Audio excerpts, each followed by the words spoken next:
Irmãos, eu fui levado pelo Espírito a falar a respeito de um tema. Os irmãos sabem, eu amo ministrar sermões expositivos, onde nós abrimos a nossa Bíblia, temos aquele momento tão precioso, que acredito eu ser o ponto alto da ministração da palavra, que é quando nós abrimos a Bíblia e lemos o texto bíblico. Quando nós começamos um sermão lendo o texto bíblico, nós estamos no ponto mais alto da mensagem, porque não é simplesmente um homem falando, mas é o próprio Deus. E os irmãos sabem, eu sou apaixonado por poder extrair os princípios, as riquezas, as pérolas que estão contidas no texto bíblico, porque bem sabemos nós que o sermão emana do texto. Nós não lemos a palavra de Deus com o intuito de adaptarmos essa palavra para aquilo que nós queremos falar. Pelo contrário, nós falamos aquilo que a palavra diz. O sermão emana do texto. Os irmãos sabem um zelo que essa casa tem por sermos, de fato, uma família que prioriza o relacionamento com Jesus e que acredita na soberania da palavra.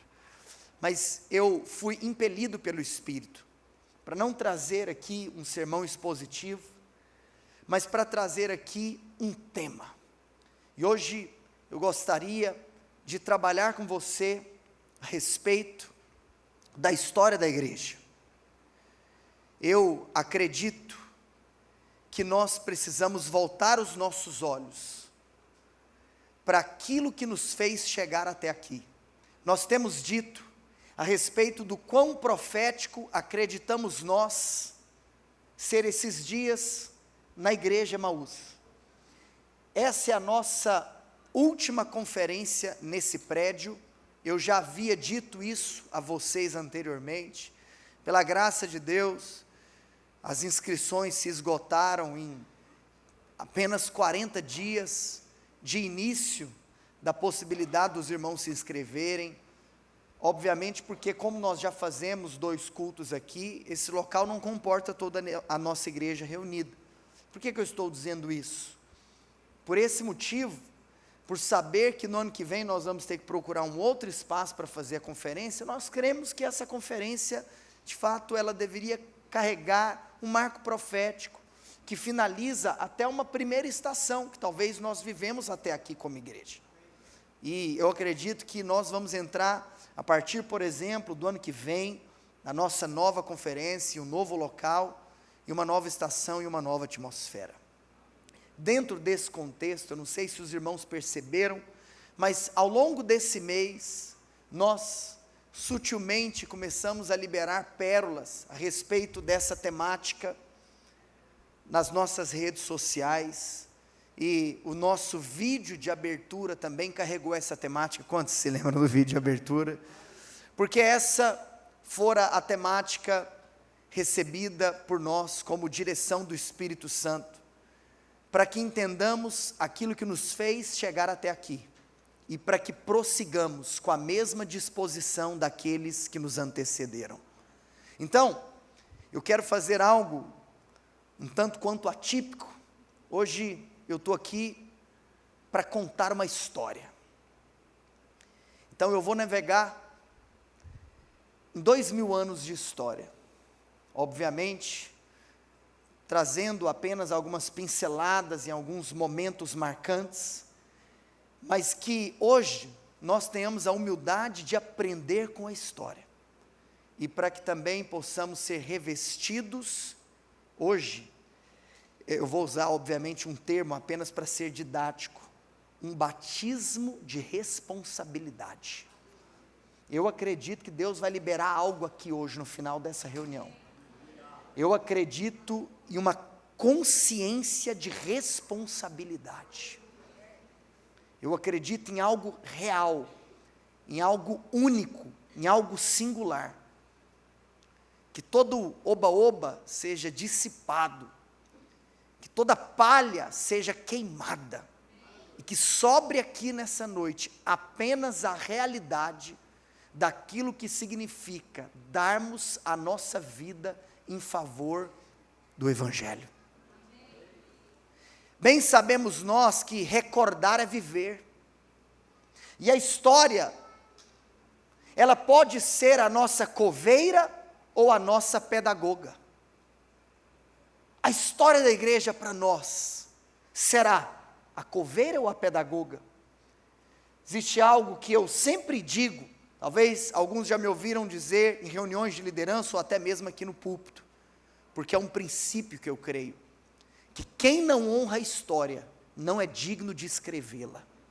E é por isso que esse tema é tão importante.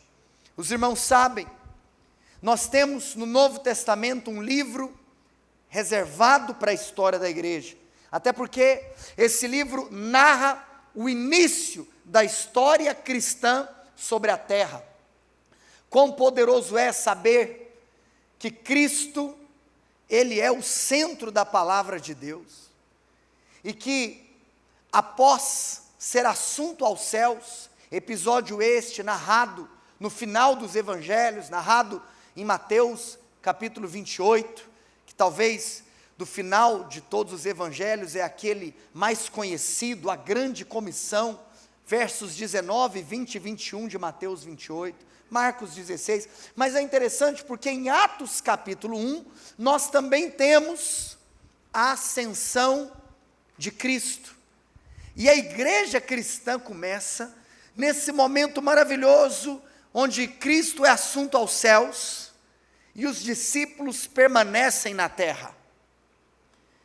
E a primeira orientação dada a Deus, para os seus discípulos, é que eles deveriam permanecer em Jerusalém, até que do alto eles fossem revestidos de poder. O final do capítulo 1 de Atos é essa santa espera, é essa santa obediência, aonde após contemplarem a ascensão de Cristo, no Monte das Oliveiras, o mesmo lugar pelo qual também Ele voltará, do Monte das Oliveiras, esse é um lugar muito especial, não sei se você já teve a oportunidade de visitá-lo, pela graça de Deus eu já tive, e como é perceptível uma atmosfera espiritual, principalmente se você medita, o que aconteceu lá e o que ainda vai acontecer. Meu Deus, do mesmo lugar aonde ele subiu, ele vai descer. Sabe por quê? Porque ele prometeu que viria e veio. Ele prometeu que morreria e morreu. Ele prometeu que ressuscitaria e ressuscitou. E ele prometeu que vai voltar. E ele vai voltar. Os discípulos então permanecem em Jerusalém, até que Atos 2 acontece. De repente, estavam todos reunidos no mesmo lugar. Pasme, que lugar era esse? Era o cenáculo do templo, o mesmo lugar aonde Jesus havia celebrado a última ceia. De repente a escritura diz que veio do céu um som, como de um vento impetuoso, e encheu toda a casa. E o Senhor liberou como línguas de fogo. Agora, por que Atos 2 aconteceu? Atos 2 aconteceu por aquilo que Jesus havia dito em Atos 1, 8. Mas recebereis poder ao descer sobre vós, e sereis minhas testemunhas em Jerusalém, Judeia, Samaria e até os confins da terra. Por quê? Porque assim como o Pai enviou o seu Filho, o Filho nos enviou o Espírito Santo. Sabe por quê? Porque a igreja precisa de aprender algo. Por que Jesus havia dito aos seus discípulos para que eles permanecessem em Jerusalém? Porque a igreja não pode ser enviada ao mundo sem que antes o Espírito seja enviado à igreja. Dias de conferência são dias de nós como igreja sermos equipados com dons espirituais, para que possamos sair daqui, e de fato conquistarmos o mundo. É por isso que nós precisamos de permanecer até que conferências não poderiam ter cronogramas, porque nós precisamos permanecer até que, porque senão nós não podemos sair. nós só podemos sair depois de sermos revestidos. E é claro que profeticamente, uma vez que o Espírito Santo desce, e nós sabemos que inclusive, além de Atos capítulo 2, em João capítulo 20 também, Cristo já havia soprado o Espírito sobre todos, nós já temos o Espírito Santo em nós. Mas é claro que quando nós nos referimos a momentos como este de conferência, nós estamos falando de um revestimento de poder, uma roupa que a gente veste de autoridade. Então, amados, é interessante se nós entendermos que após a descida do Espírito Santo, agora aqueles discípulos, eles podiam ir, e a obra estava prestes a começar. Em Atos 2, nós temos o início da história da igreja cristã na terra, após a ascensão de Cristo. E nós vemos então que do capítulo 1 até o capítulo 7, eles começam a igreja, mas eles ficam apenas em Jerusalém. Mas no capítulo 8, nós temos um movimento maravilhoso, porque no capítulo 8, verso 1 em diante, começa-se a cumprir Atos 1:8. Em Atos 8:1, nós começamos a vislumbrar o cumprimento de Atos 1:8, porque no capítulo 8, eles saem de Jerusalém pela primeira vez, e o evangelho que então, antes estava restrito a Jerusalém, que ficava ali na região da Judéia, sul de Israel, agora o evangelho, a igreja, chega a Samaria. Samaria, esse povo tão híbrido, tanto do ponto de vista de mistura racial, quanto também do ponto de vista de sincretismo religioso, porque aquela região, aquele povo, era um povo misturado, raças misturadas e crenças misturadas. Mas agora, se do capítulo 1 ao 7 o evangelho permaneceu em Jerusalém, a partir do capítulo 8 nós temos o evangelho chegando em Samaria e quebrando toda barreira de inimizade entre os judeus e os samaritanos, assim como Jesus já tinha quebrado essa barreira no evangelho de João, no capítulo 4, quando ele encontra com aquela mulher no poço de Jacó. No capítulo 9, nós temos mais um passo dessa história, porque nós temos a conversão de Saulo, do apóstolo Paulo, e ele estava no caminho para Damasco, Damasco da Síria.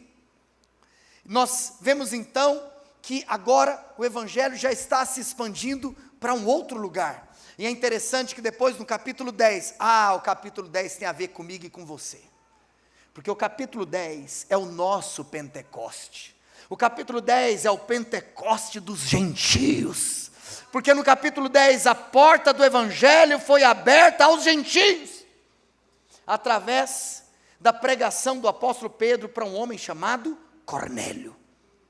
Depois, no capítulo 11, o capítulo 11, nós temos então essa história chegando até a cidade de Antioquia da Síria, que era a terceira maior cidade do mundo até então conhecido.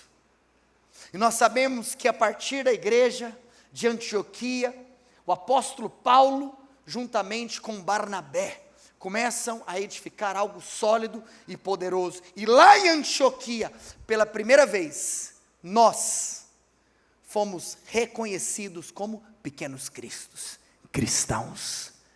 E Antioquia da Síria. Depois, nós vemos que o livro de Atos, ele até o seu final, faz questão de narrar aquelas que são as 3 viagens missionárias do apóstolo Paulo. Então, você percebe um avanço. Em um primeiro momento, o apóstolo Paulo, juntamente com Barnabé, eles vão na sua primeira viagem missionária para a região da Galácia. Mas depois, Paulo vai com Silas na segunda viagem missionária para Macedônia e Acaia. E nós depois vemos a terceira viagem missionária para a província de Éfeso, ali na região da Ásia Menor, e o apóstolo Paulo planta igrejas naquele lugar, aquelas mesmo que nós lemos, as cartas que receberam de Deus em Apocalipse capítulo 2.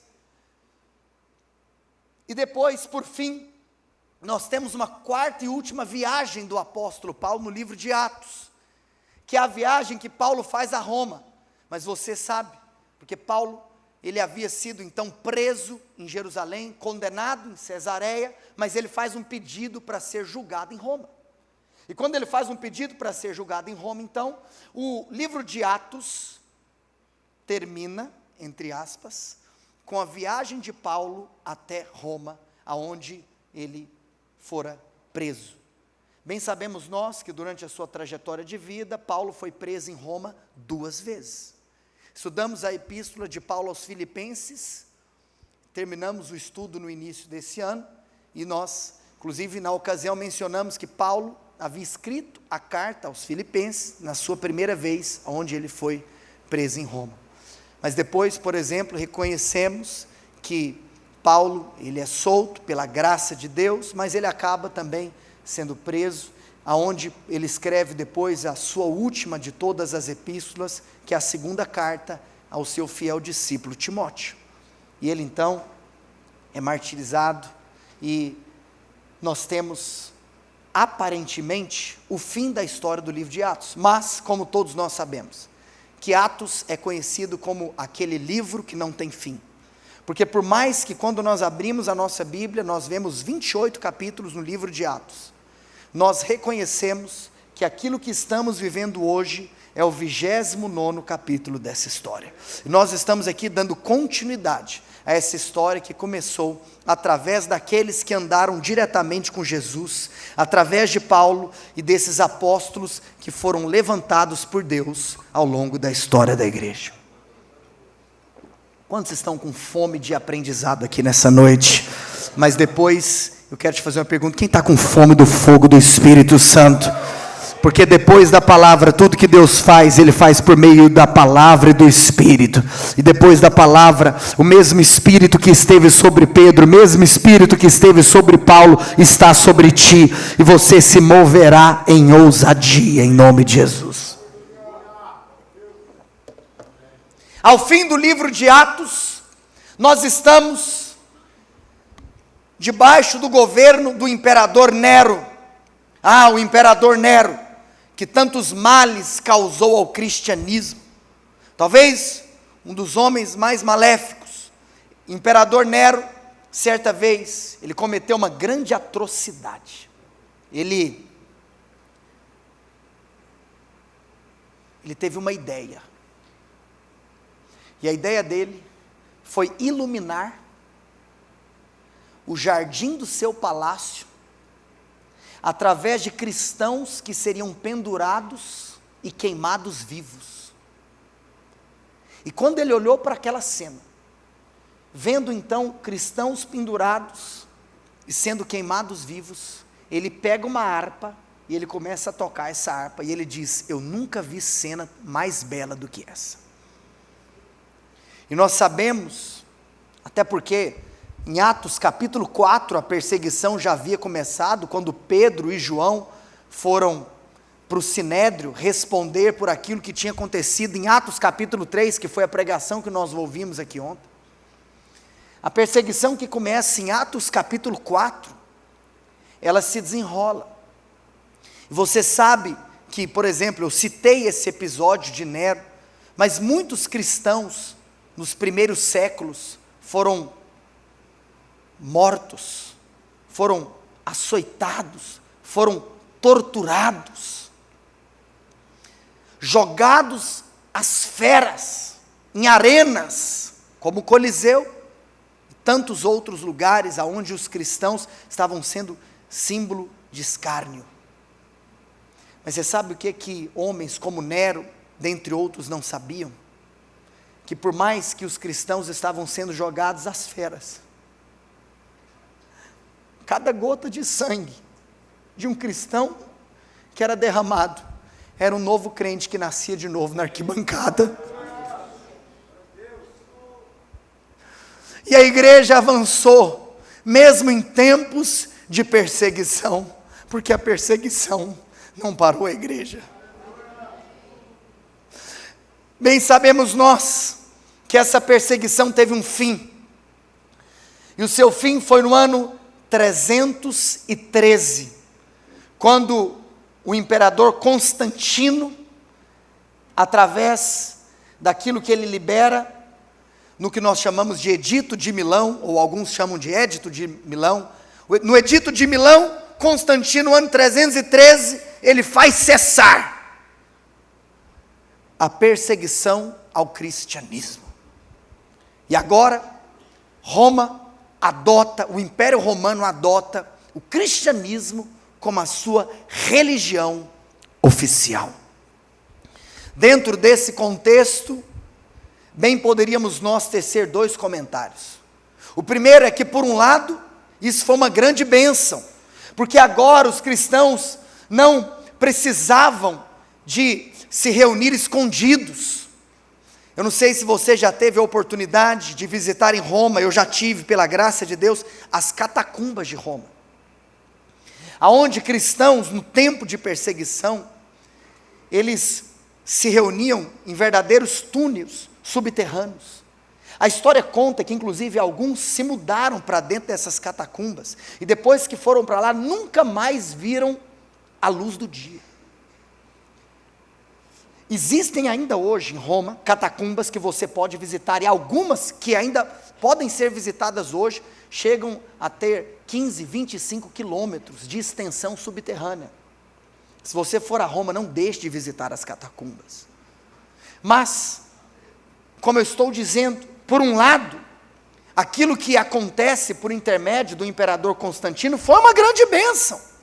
Por quê? Porque agora os cristãos poderiam se reunir livremente para prestar culto ao Deus Todo-Poderoso. Glória a Deus por isso. Louvado seja o Senhor. Agora, por outro lado, meus amados, obviamente, nós reconhecemos que a realidade que a história da igreja nos ensina, que a igreja cristã nunca foi mais forte, mais pura ou mais santa nos tempos de prosperidade. E aquilo que tinha tudo para ser uma grande bênção, se tornou uma grande maldição. E é por isso que eu tenho muito temor por aquilo que está acontecendo aqui no Brasil. É por isso que eu tenho muito temor.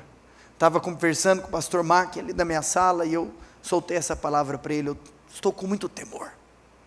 Estava conversando com o pastor Felipe Levac mais cedo, falei para ele: eu estou com muito temor.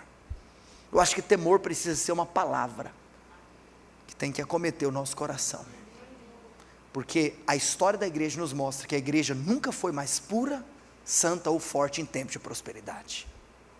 Hoje, acredita-se que 35% da nação brasileira se diz cristã protestante. O estudo da FGV aponta que em 2033 nós chegaremos a 50% da nação. Isso precisa gerar em nós temor. O que aconteceu então? Voltando para 313 e essa estação aonde então os cristãos poderiam livremente edificar a igreja, pelo fato de que o cristianismo havia se tornado a religião oficial do Império Romano. Essa grande bênção se torna em uma grande maldição, porque infelizmente a igreja foi maculada na sua pureza doutrinária. E infelizmente, agora, ser cristão não era mais causa de martírio, mas era um status de conveniência. É por isso que nós temos que tomar muito cuidado, se ser crente for da moda, para que nós não vejamos mácula na pureza doutrinária da igreja. E amados, não tardou para que coisas ruins acontecessem. E os 5 primeiros séculos do cristianismo foi marcado pelo ataque à pessoa de Cristo. E nós tivemos alguns pontos muito relevantes a serem mencionados, com relação ao fato então, de que a pessoa de Cristo começou a ser atacada. Mas, pela graça de Deus, o Espírito Santo sempre atua guardando a sua igreja. E no ano então 325, Constantino convoca um concílio, chamado Concílio de Nicéia, aonde nós estávamos presenciando, não nós especificamente, eu e você, mas a igreja cristã, estávamos presenciando uma defesa à divindade de Cristo, porque homens como Ário, em suas teses, estavam se levantando para dizer que Cristo não era Deus. Mas em 325, no Concílio de Nicéia, Deus levanta um homem chamado Atanásio, e Atanásio se levanta para derrubar as teses de Ário, e para que, de fato, fosse firmado na ortodoxia de que a divindade de Cristo é intocável. Concílio de Nicéia, a defesa contra o ataque com relação à divindade de Cristo, ano 325. Mas algo interessante acontece, porque se primeiro a divindade de Cristo foi atacada, depois, sabe o que aconteceu? A humanidade de Cristo também foi atacada, e precisou de um novo concílio, para que então fosse defendida a humanidade de Cristo. No ano 381, o concílio de Constantinopla, aonde então, nesse concílio, foi reafirmado o fato de que Cristo não é apenas 100% Deus, mas Ele também é 100% homem. Hoje, existe um homem assentado à destra do Pai, e Ele se fez homem, para que se cumprisse aquilo que profeticamente no Antigo Testamento nós víamos através da lei do levirato, o parente resgatador. A mesma lei que fez com que Ruth fosse resgatada, é a lei que fez com que eu e você também fôssemos, porque um parente nos resgatou. Ele se fez homem para que ele então se tornasse esse parente, esse irmão. Por isso que em Apocalipse capítulo 5, ele foi digno de abrir o selo, de abrir o livro e de desatar o selo. Amados, Cristo é plenamente Deus, mas Cristo também é plenamente homem. O que nós precisamos entender é que essa é uma verdade. Obviamente, a única diferença que nós temos na humanidade de Cristo para a nossa humanidade é o pecado. Mas, tirando o pecado, com exceção do pecado, não existe diferença entre essas humanidades. E aí então, citei para você, ano 325, Concílio de Nicéia, a defesa da divindade de Cristo. Ano 381, concílio de Constantinopla, a defesa da humanidade de Cristo. Até que então, no ano de 451, foi necessário um último conselho para tratar sobre esse assunto, que é o concílio da Calcedônia. O concílio da Calcedônia teve como objetivo, então, afirmar aquilo que havia acontecido no concílio de Nicéia e aquilo que havia acontecido no concílio de Constantinopla. Que era o quê? Que ele é plenamente Deus e ele é plenamente homem. Por quê? Porque ele não deixou de ser Deus quando ele morreu, mas ele não deixou de ser homem quando ele voltou aos céus, pela graça de Deus. E é por isso que a principal marca do concílio de Calcedônia é aquilo que nós chamamos, aquilo que a teologia chama de a pessoa divino-humana de Cristo, ou aquilo que a teologia chama de a pessoa teantrópica de Cristo. O que significa a pessoa teantrópica? A palavra teantrópica é uma junção de duas palavras, theos, que significa Deus, e antropos, que significa homem. Por isso que você tem a antropologia, que é o estudo da natureza humana, e você tem a teologia, que é o estudo de Deus. Então a pessoa teantrópica de Cristo, ele é plenamente homem e ele é plenamente Deus. No concílio de Calcedônia, no ano 451, nós tivemos essa importante estaca na história da igreja. Agora, acontece algo. Nós, após esses concílios, podemos afirmar que começou então uma batalha entre as 5 principais cidades no mundo, naquela época, do ponto de vista religioso. Os irmãos talvez poderiam imaginar algumas das principais cidades do mundo, do ponto de vista religioso. Talvez você poderia afirmar Jerusalém, está certo. Roma também está certo. Nós já citamos aqui Antioquia da Síria, que era a 3ª maior cidade do mundo, e também, junto com essas duas, Constantinopla e Alexandria. E essas 5 cidades começaram então a disputar qual era a cidade mais importante do ponto de vista religioso. E como consequência a essa disputa, no ano 604, algo grave aconteceu. No ano 604, o imperador romano Focas teve uma ideia. Na tentativa de afirmação da importância da capital do Império Romano, Roma, ser a cidade religiosa mais importante do mundo, ele tem uma ideia.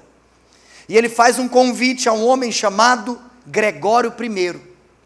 E o convite que ele faz a Gregório I, que então era bispo de Roma, era que ele se tornasse o bispo universal da igreja. Mas, para a glória de Deus, Gregório I rejeita o convite de se tornar bispo universal da igreja, porque ele disse: eu sou bispo de Roma, mas apenas um é bispo universal da igreja, Cristo Jesus.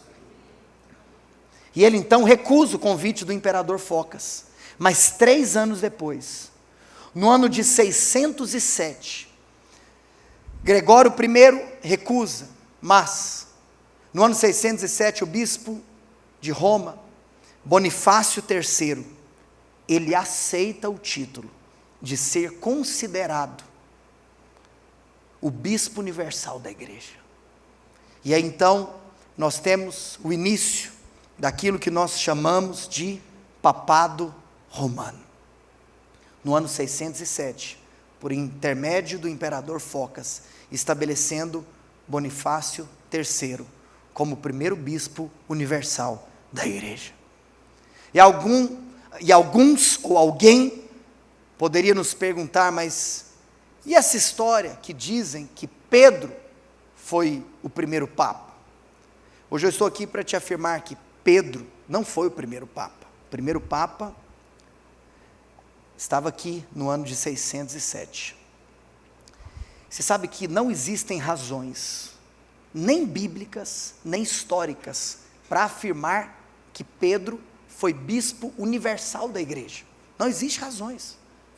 Se nós fôssemos nos lembrar aqui, essa tese, ela teve início nos séculos 8 e 9, na nação francesa, aonde então se levanta esse pressuposto de que Pedro havia sido bispo de Roma de 42 a 67, mas isso nunca aconteceu. E então eles forjam um documento chamado As Falsas Decretais de Isidoro. Esse documento foi um embuste. Alguns dizem que foi o maior embuste literário da história. Sabe o que é louco? É que um dos homens que Deus usa depois, ao passar dos anos, para inclusive afirmar a respeito da falsidade, foi um brasileiro, Rui Barbosa, que ele escreve 70% de um livro. É isso, ele foi convidado para escrever um prefácio, e essa é uma das únicas obras que o prefácio era maior do que o próprio livro. E ele então escreve um livro chamado Papa e o Concílio de Janos, e nesse livro ele desmoraliza, ele desbanca a ideia da infalibilidade papal, e ele também mostra que esse documento, que tentava linkar Bonifácio III até Pedro, era um documento falso. Então não existe razão histórica. Mas eu digo mais, não existe também razão bíblica. Por quê? Porque vamos lá. Se Pedro tivesse sido bispo de Roma, Paulo, em primeiro lugar, teria sido muito deselegante quando ele escreve a epístola aos romanos e diz: em breve eu estarei com vocês para pregar a palavra. Seria muita deselegância da parte do apóstolo Paulo simplesmente falar dessa maneira, sem mencionar que talvez então Pedro já estava lá cumprindo esse papel. Digo mais, se Pedro fosse bispo de Roma, também teria sido muita deselegância de Paulo não ter mencionado Pedro no capítulo 16 do livro de Romanos, quando nós temos a mais vasta saudação que o apóstolo Paulo traz. Ele saúda tantas pessoas e não menciona Pedro. Pensa, se Pedro fosse o bispo de Roma, seria muito deselegante. Terceira deselegância que o apóstolo Paulo teria cometido caso Pedro fosse bispo de Roma. Que Paulo escreve epístolas da prisão, como eu mesmo mencionei com vocês, Filipenses, Colossenses, tantas outras, e ele não cita. E ele saúda pessoas, mas ele não cita Pedro. Ou seja, essa história de linkar o papado romano a Pedro é falsa. E aí nós caminhamos a um momento muito importante. Sabe o que aconteceu? Depois disso, nós entramos em um período histórico muito triste.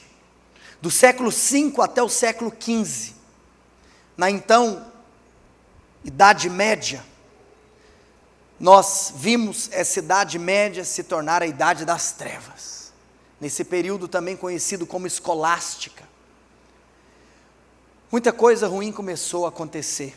E uma vez então que se tinha essa figura de um líder universal da igreja, a igreja romana começa a instituir sacramentos antibíblicos, começa a instituir rotinas, começa a instituir dogmas, começa a instituir hábitos, começa a instituir coisas que nunca estiveram na palavra de Deus. E então, muita aberração começou a acontecer, como por exemplo, o culto a Maria. Você sabe que muitos dizem que nós, evangélicos, protestantes, não damos a Maria o seu devido valor, mas isso é uma mentira. Nós honramos a figura de Maria, nós honramos aquela mulher de Deus, assim como tantos outros homens de Deus no Antigo e no Novo Testamento, aquela que fora escolhida pelo Senhor a conceber o Messias, uma mulher que teve a ousadia, a intrepidez, de não se preocupar com a sua própria reputação, assumindo a sua gravidez. Nós honramos Maria, mas a questão é que se nós colocássemos Maria em um lugar que não lhe pertence, nós estaríamos desonrando Maria. Por quê? Porque Maria não acredita nisso que alguns celebram. Então, por honrarmos Maria, que nós não cometemos uma atrocidade dessas. Além disso, você sabe que nesse período então da Idade Média, do século V ao século XV, nós vimos nascer a missa, a doutrina da transubstanciação, o culto a imagens, o culto a ídolos. E nós percebemos que por mais que a igreja se fortaleceu politicamente, economicamente, ela declinou do ponto de vista moral e do ponto de vista espiritual. Mas, quando nós olhamos para a história, nós reconhecemos que existe alguém que é o Senhor dela, e nós reconhecemos que existe alguém que possui as rédeas da história em suas mãos, e Ele está sentado em seu alto e sublime trono. E sabe o que começou a acontecer? Nos séculos 14 e 15, aprove a Deus começar a chacoalhar áreas distintas da sociedade. A economia europeia começou a ser chacoalhada, com uma nova classe social que começou a surgir, a chamada burguesia. Mas não apenas a economia, a ciência mudou. Quando Copérnico, ele toma conhecimento de que o mundo não era geocêntrico, mas que o mundo era heliocêntrico, que não é o Sol que gira ao redor da Terra, mas é a Terra que gira ao redor do Sol. Além de uma mudança científica, além de uma mudança econômica, nós tivemos também uma mudança artística. Quando pessoas como Michelangelo e Leonardo da Vinci começaram a esculpir em mármores, não da maneira que a igreja exigia, porque a igreja exigia que deveria ser feito o corpo de uma pessoa com uma auréola de santo na cabeça, mas eles começaram a não seguir mais aquilo que antes era exigido. E por fim, vemos também uma grande mudança, um grande impacto social, quando em 1450, Gutenberg inventa a imprensa. E pasme, qual seria posteriormente, depois, o primeiro livro a ser impresso? A Bíblia Sagrada. Mas o que Deus estava fazendo? Com tantas mudanças do ponto de vista econômico, artístico, com tantas mudanças científicas, essas mudanças era só um prelúdio do que Deus ia fazer. Deus começou a movimentar para aquilo que seria o maior acontecimento da história do cristianismo, após o derramamento do Espírito Santo no dia de Pentecostes. E Deus então começa a chacoalhar a igreja, e Ele sempre, quando chacoalha a igreja, Ele começa a levantar os seus homens de Deus. A reforma protestante, que aconteceria no século XVI, é inevitavelmente, na sequência da história, o maior acontecimento pós o dia de Pentecostes. Mas sabe o que acontece? Antes da reforma protestante, Deus já começou a levantar aqueles que estavam hasteando a bandeira de que existia algo que era necessário mudar. E Deus levanta aqueles que nós reconhecemos como os pré-reformadores. John Wycliffe na Inglaterra, que então traduz a Bíblia para a língua inglesa. Jan Hus na Boêmia, que foi morto, derramou o seu sangue, foi perseguido, porque ele foi colocado sobre a parede, e ele decidiu não negar a sã doutrina. Amados, ele foi queimado vivo, e eu estou aqui para te falar que o Evangelho que chegou até nós hoje, chegou por meio de muitos irmãos, que se dispuseram a morrer pela sua fé. E você sabe, nesse contexto então, o tempo estava maduro, para que então nós víssemos e contemplássemos um retorno às Escrituras. E o estupim de tudo isso, foi quando o Papa Leão X, ao vislumbrar uma grande crise financeira na igreja romana, ele decide embelezar a chamada Basílica de São Pedro. E ele então tem uma ideia. Ele institui a venda de indulgências. E ele institui então que os cristãos poderiam comprar com dinheiro o perdão dos seus pecados. A ideia era que cada moeda que caía no cofre da igreja era uma alma que pulava do purgatório. E o Papa então mandava vender o perdão divino. Mas esse foi o estopim. Porque Leão X pediu para que fossem vendidas indulgências na Alemanha. Mas um monge da igreja, chamado Martinho Lutero, ele teve um encontro com Romanos, capítulo 1, verso 17, que o justo viverá pela fé. E ele então não aceitou isso. E bem sabemos nós, que no dia 31 de outubro de 1517, ele fixa na porta da igreja em Wittenberg, as 95 teses que deflagraram a reforma protestante que nos faz estar aqui hoje. Mas você sabe por que ele fez isso dia 31 de outubro? Porque dia 1º de novembro era um feriado de todos os santos. E naquela época não existiam jornais impressos, e as pessoas tinham o hábito de ler as notícias nos murais da igreja. Então ele pensou, hoje, dia 31 de outubro, eu vou deixar essa notícia aqui, porque amanhã todo mundo vai vir e vai ler o que eu estou deixando. E aí então, esse foi o sopro divino, para que essa reforma se alastrasse.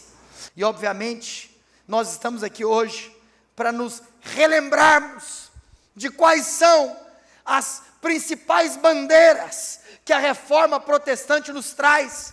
Obviamente eu sei que isso é de conhecimento comum de todos aqueles que aqui estão, as chamadas 5 solas.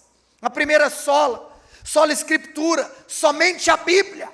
Ou seja, Lutero estava falando, não é a Bíblia mais a tradição, não é a Bíblia mais os costumes, somente a palavra de Deus, para combater essa tradição antibíblica que estava sendo impregnada no cristianismo.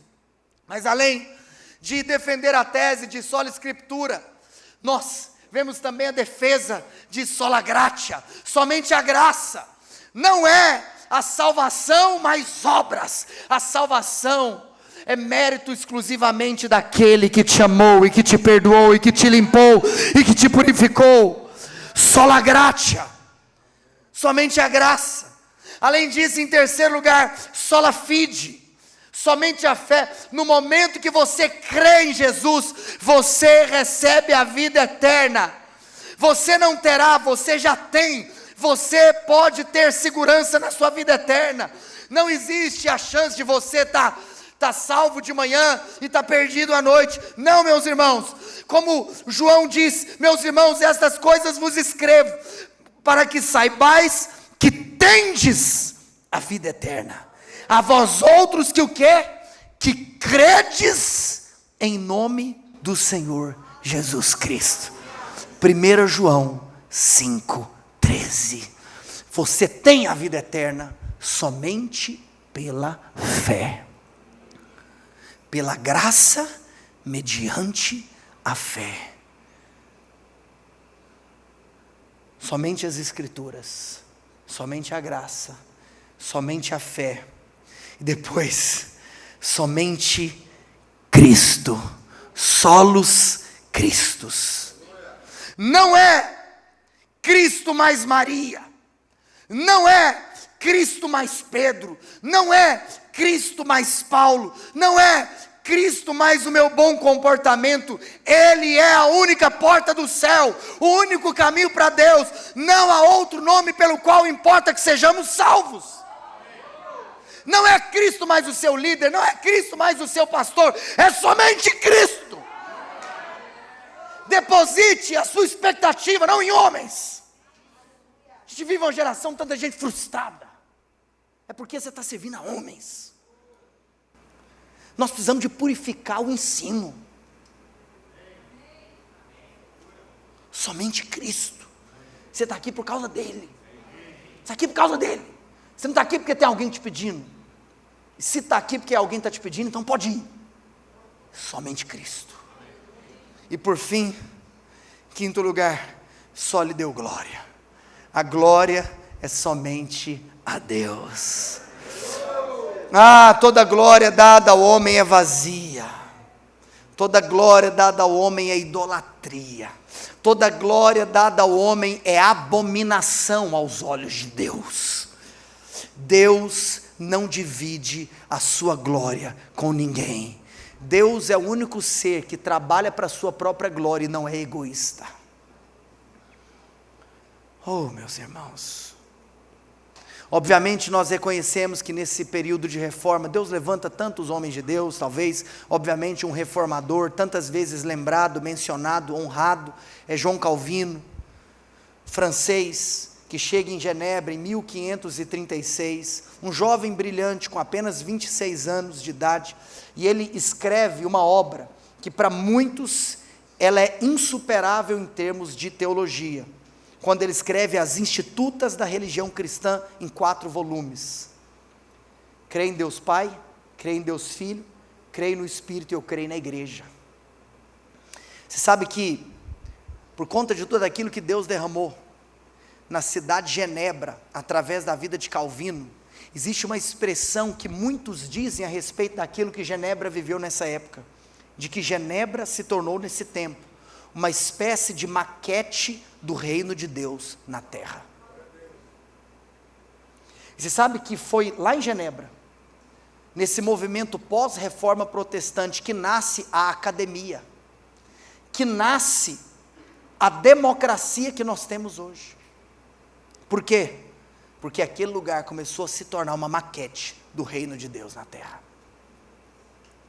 Mas amados, obviamente, esse movimento de reforma, ele foi combatido, e é por isso que nós vemos na história, em 1545, na realidade de 1545 até 1563, aquilo que a história chama de o Concílio de Trento, que muitos também o chamam de o Concílio contra a Reforma, aonde então a Igreja Apostólica Romana se levanta, trazendo então a evidência de que todos aqueles que estavam abraçando a Reforma Protestante deveriam ser considerados hereges.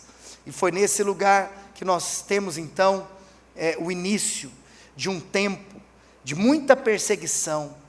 Muitos foram queimados. Por quê? Porque nós tivemos aquilo que foi chamado de Inquisição. Agora, sabe o que é importante mencionar também? Que foi no Concílio de Trento que nós tivemos a inclusão de livros não canônicos. Os livros apócrifos foram acrescentados aqui, de 1545 a 1563, porque antes eles não estavam no cânon, por isso que hoje para nós eles não permanecem. Irmãos, a verdade é que por intermédio da perseguição desses pós-reformadores, nós vimos um verdadeiro banho de sangue, mas que o Senhor usou para que o Evangelho chegasse puro até nós. E existe algo que nós precisamos mencionar, que, meus irmãos, assim como nós reconhecemos que desejamos ser uma igreja bíblica, e um povo que deseja ser um povo bíblico, é um povo que não quer viver uma experiência sem a palavra. Mas por outro lado, a história da igreja nos mostra algo, que assim como é um grande problema quando se tem experiencialismo sem Bíblia, é quando você tem ortodoxia sem vida, é quando você tem uma ortodoxia fria. E sabe o que aconteceu? Assim como o Senhor, por intermédio da reforma protestante, soprou do céu aqui na terra, para que a sã doutrina fosse guardada, nos outros séculos, até o nosso momento da história, nós tivemos também um sopro do céu, chacoalhando a frieza espiritual. Sabe por quê?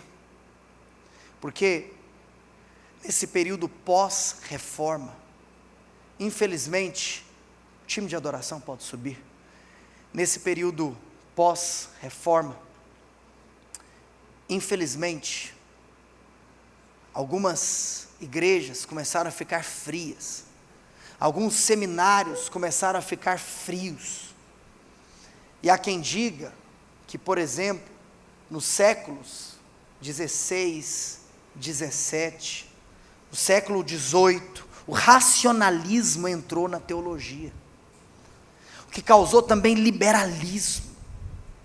E amados, a igreja, por exemplo, na Inglaterra, começou a falir. É aquela famosa frase que os pregadores pregavam sermãos mortos para auditórios vazios e sonolentos. E depois desciam do púlpito para se embriagar e se assentar nas mesas de jogatina. Amados, nós nessa casa vamos zelar do fundo do nosso coração, porque nós não queremos viver um experiencialismo sem Bíblia e nem uma ortodoxia sem vida. Martin Lloyd Jones diz que se você entende o Evangelho e não se emociona, você não entendeu o Evangelho. E nesse contexto, onde no século XVII, no século XVIII entra racionalismo, produz liberalismo, nesse contexto que eu mencionei para você, por exemplo, de um país como a Inglaterra, que estava falindo, do ponto de vista de virtude cristã, onde eu te disse que tinham-se então pregadores pregando sermões mortos para auditórios vazios e sonolentos. Deus começa a soprar na história, e Deus então, Ele levanta um grupo de estudantes na Universidade de Oxford, que começaram a orar, clamando por um avivamento. John Wesley, George Whitefield e Charles Wesley. Sabe, eles começaram a orar e a chorar, e eles começaram a confessar os seus pecados diante de Deus. E a história diz que eles começaram a pedir a Deus por uma visitação. E de repente, no dia, pasme, 31 de dezembro de 1739, às 3 horas da manhã, os céus se fenderam. E o Espírito Santo foi derramado sobre a vida dos irmãos Wesley, John e Charles, e sobre a vida de George Whitefield. E aqueles jovens saíram dali, eles que estavam sendo expulsos da igreja sob o molde tradicional. Foi então quando eles começaram a bradar que o mundo era paróquia, e eles então começam a ser usados por Deus, para que um grande avivamento varresse a Inglaterra. Depois, obviamente, esse avivamento se espalha, e é o que nós vimos nos últimos séculos e até os dias de hoje, como a igreja metodista. Começa com um grupo de jovens cristãos universitários. Depois, é válido destacar aquilo que acontece no início do século XX, no ano de 1904, no país de Gales. Sabe o que é poderoso? Que nem sempre Deus usa as suas vias oficiais. E um dia, um adolescente, ele entra no gabinete do seu pastor, e ele leva um susto.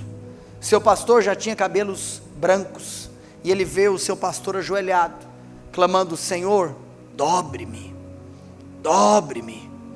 E esse adolescente então ficou marcado com aquela cena, e ele pensou: se o meu pastor está pedindo para o Senhor dobrá-lo, o que eu tenho que fazer? E a história conta que esse adolescente começou a fazer a mesma oração: dobre-me, Senhor, dobre-me, Senhor.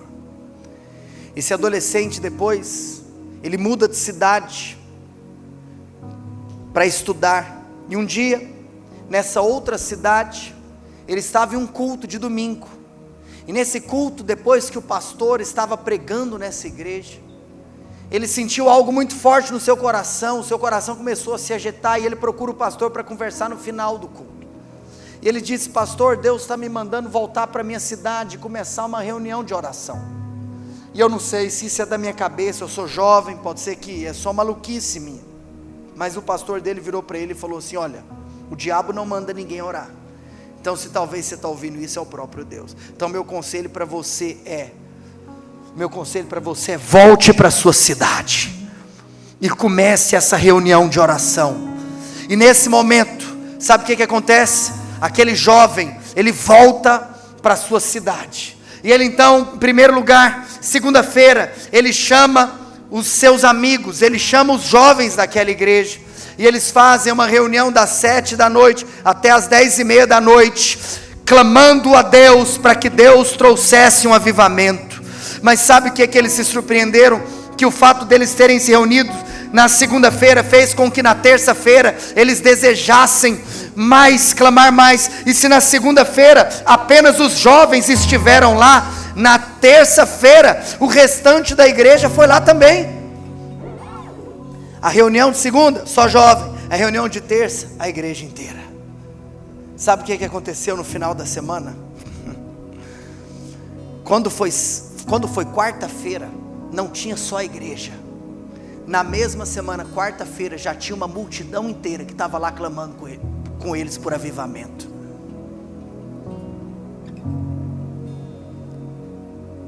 Segundo os jovens, terça-feira a igreja, quarta-feira uma multidão. No sábado, o comércio da cidade já estava fechado, porque a cidade inteira já estava tomada pela glória de Deus.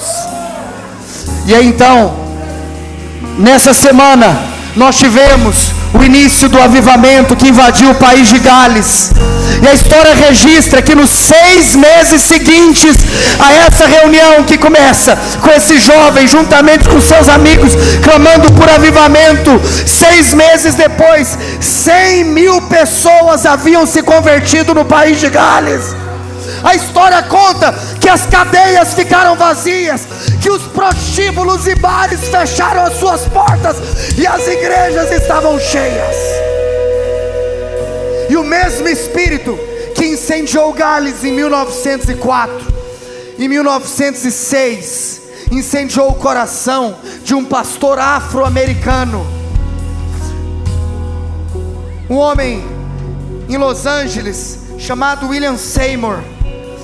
Em um pequeno galpão, ele começou a clamar pelo mesmo avivamento que havia chacoalhado o país de Gales. E esse homem, um pregador de origem humilde, ele é usado por Deus e algo extraordinário acontece. Juntamente com Seymour, um pequeno grupo começou a clamar para que o Espírito fosse derramado mais uma vez. E o Espírito Santo se derramou de uma maneira miraculosa, sobrenatural. E existiu ali naquele lugar uma graça para dom de línguas, uma graça para curas, uma graça para milagres. E essa história se espalhou rapidamente. E pouco tempo depois, o mundo todo fora influenciado pelo avivamento da Rua Azusa. Porque lá na Rua Azusa, as pessoas não iam para ouvir um sermão bonito. Na Rua Azusa, vou repetir, as pessoas não iam para ouvir um sermão bonito, as pessoas iam para tocar na glória. Eu não quero que nós ouçamos relatos de que pessoas vêm para a nossa igreja para ouvir um sermão bonito, mas eu quero que os relatos que nós possamos ouvir é que pessoas vão nos visitar, é que pessoas vão visitar a Family Church, é que pessoas vão visitar todas as igrejas dessa cidade para tocarem na glória de Deus.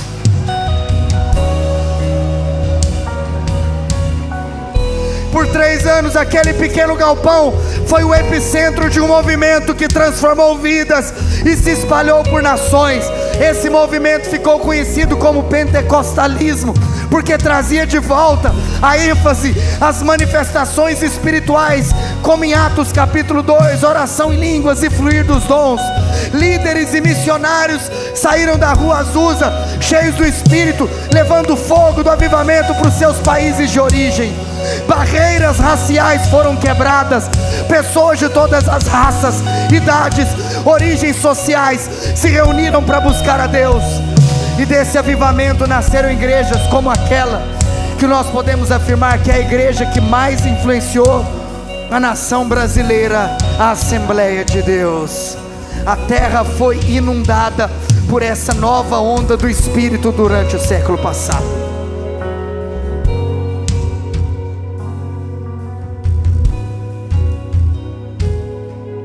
Você sabe por que eu estou aqui? Eu estou aqui porque em 1988 dois jovens receberam a incumbência de liderarem um grupo de 70 jovens de sua igreja local. E um dia eles decidiram fazer um acampamento com esses 70 jovens. E eles então decidiram convidar um pregador famoso da cidade de Goiânia para estar com eles. Mas sabe o que aconteceu? Aquele pregador não pôde estar nesse acampamento. E esses dois jovens, chamados Aloysio Silva e Marcelo Almeida, eles decidiram pegar um violão. Eles falaram: nós vamos ficar aqui, porque nós não viemos aqui por conta de pregadores famosos. Nós viemos aqui porque nós queremos experimentar a glória de Deus. Anos depois, esses dois jovens fundaram a Igreja Videira, o lugar onde eu cresci, o lugar onde eu fui instruído durante toda a minha vida.